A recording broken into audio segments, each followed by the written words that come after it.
नमस्कार। आज का टेस्ट पर्यावरण और पारिस्थितिकी इन्वायरमेंट और इकोलॉजी से संबंधित है। और देखिए, पर्यावरण और पारिस्थितिकी वर्तमान में बहुत ही महत्वपूर्ण भूमिका निभा रहा है, चाहे वो पीसीएस हो, आरओ एआरओ हो या बीईओ का एग्ज़ाम हो। इन सभी में बहुत सारे प्रश्न पूछे जाते हैं इससे संबंधित। ठीक है, अगर हम देखें भूगोल और पर्यावरण को साथ में मिलाकर पढ़ते हैं तो लगभग पर्यावरण से मैंने आपको बताया भी था कि हर वर्ष औसतन 15 प्रश्न जरूर पूछे जाते हैं। तो इम्पोर्टेंट है, उसी से संबंधित आज का ये प्रश्न है। पहला प्रश्न आप लोगों के सामने है। पर्यावरण के क्षेत्र में दिए जाने वाले किस पुरस्कार को ग्रीन ऑस्कर कहा जाता है? इसमें देखिए, गोल्डन पांडा पुरस्कार और व्हिटली पुरस्कार, इन दोनों को ग्रीन ऑस्कर कहा जाता है। तो ऑप्शन डी इसमें सही होगा, बी और सी दोनों, याद रखिएगा। व्याख्या अगर देखें तो गोल्डन पांडा पुरस्कार और व्हिटली पुरस्कार को ग्रीन ऑस्कर की संज्ञा दी जाती है। गोल्डन पांडा पुरस्कार world wild life conservation charity संस्था द्वारा और व्हिटली पुरस्कार व्हिटली फंड फॉर नेचर द्वारा प्रदान किया जाता है। ओके, अगला प्रश्न है, निम्न में से कौन सा कथन सत्य नहीं है? 4 कथन दिए गए हैं, चारों में से आपको बताना है कि कौन सा इसमें सत्य कथन नहीं है। मैं चारों कथन पढ़ रहा हूँ। अल्फा जैव विविधता किसी निश्चित क्षेत्र के समुदाय की जैव विविधता है। निम्न अक्षांशों से उच्च अक्षांशों की ओर जाने पर जैव विविधता से कमी आती है। प्रजातीय विविधता किसी पारिस्थितिक तंत्र की विभिन्न किस्मत को बताती है और किसी समुदाय के एक ही प्रजाति के जीवों के जीन में होने वाले परिवर्तनों को आनुवांशिक जैव विविधता कहते हैं। तो अगर इन चारों को देखा जाए तो बहुत ही आसान है, इसमें ऑप्शन बी यही सही नहीं है, क्योंकि निम्न अक्षांशों से उच्च अक्षांशों की ओर जाने पर जैव विविधता में कमी आती है, ये सही नहीं है। ठीक है, क्योंकि निम्न अक्षांशों से उच्च अक्षांशों की ओर जाने पर जैव विविधता में वृद्धि होती है, कमी नहीं आती है। अक्षांशों में ऊपर से नीचे आने पर प्रजातियों की संख्या में जो अंतर पाया जाता है उसे जैव विविधता की प्रवणता कहते हैं। उच्च अक्षांश यानी भूमध्य रेखा से निम्न अक्षांश यानी ध्रुवों की ओर जाने पर जैव विविधता में कमी देखने को मिलती है। ठीक है, आगे बढ़ते हैं। निम्न में से सही सुमेलित नहीं है। एक तरफ प्रदूषक और दूसरी तरफ रोग का नाम दिया गया है।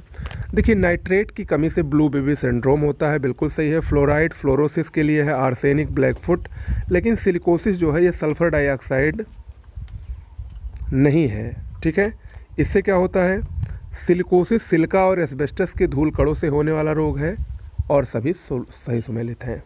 ओके, अगला प्रश्न है, निम्न पर विचार कीजिए। यहाँ पर 3 पॉइंट दिया गया है। पहला है शाकाहार को प्रोत्साहन, विदेशी जातियों का संक्रमण, वैश्विक तापन। आपको बताना है इन तीनों में से जैव विविधता ह्रास के कौन कौन से कारण हैं।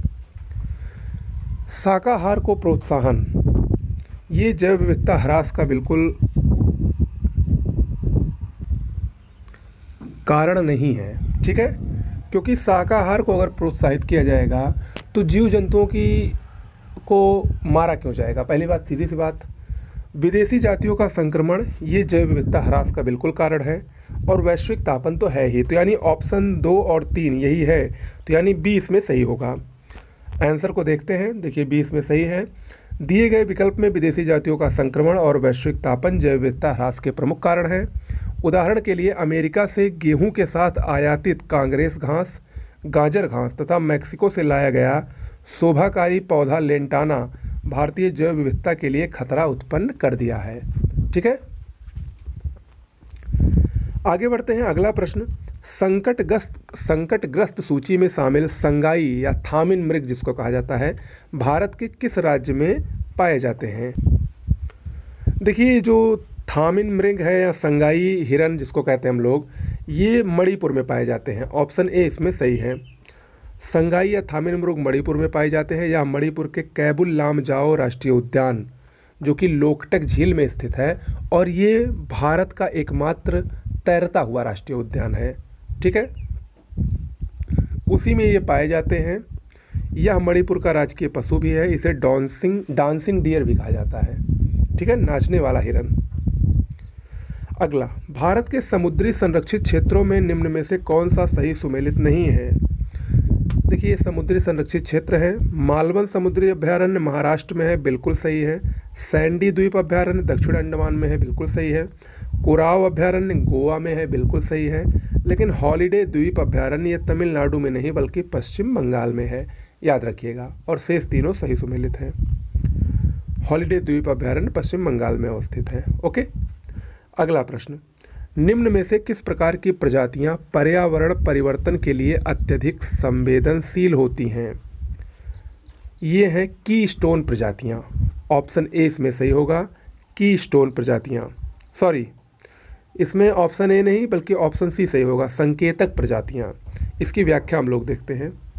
संकेतक प्रजाति की जातियां पर्यावरण परिवर्तन के लिए अत्यधिक संवेदनशील होती हैं। पर्यावरण में परिवर्तन का इन पर तुरंत प्रभाव पड़ता है। किसी भी प्रकार के प्रदूषण का प्रभाव इन पर तुरंत दिखाई पड़ने लगता है। जैसे मछली को जल प्रदूषण का स्तर ज्ञात करने के लिए एक संकेतक प्रजाति के रूप में रखा जाता है। ठीक है, तो ये संकेतक जो प्रजातियां हैं ये पर्यावरण परिवर्तन के लिए अत्यधिक संवेदनशील होती हैं। ओके, अगला प्रश्न है, निम्न में से कौन सबसे कम जैव विविधता और जैव भार वाला बायोम है। इसका आंसर होगा टुंड्रा वन बायोम। ऑप्शन बी सही होगा। व्याख्या देखिए इसकी। टुंड्रा वन बायोम सबसे कम जैव विविधता और सबसे कम जैव भार वाला बायोम होता है। इस बायोम में सरीसृप और उभयचर नहीं पाए जाते हैं। सरीसृप यानी रेंगने वाले और उभयचर यानी जो जल और थल दोनों में रहते हैं, ये नहीं पाए जाते हैं। ठीक है, उत्तरी टुंड्रा को सामान्यतः आर्कटिक मरुस्थल कहते हैं। यहाँ के अधिकांश जीव शीत निष्क्रियता को भी प्रदर्शित करते हैं। अगला प्रश्न है, पारिस्थितिक तंत्र में सौर ऊर्जा विभिन्न रूपों में प्रवाहित होती है। ये कथन दिया गया है और उसका कारण है क्योंकि पारिस्थितिक तंत्र सौर विकिरण के रूप में ऊर्जा के निवेश से कार्यशील होता है।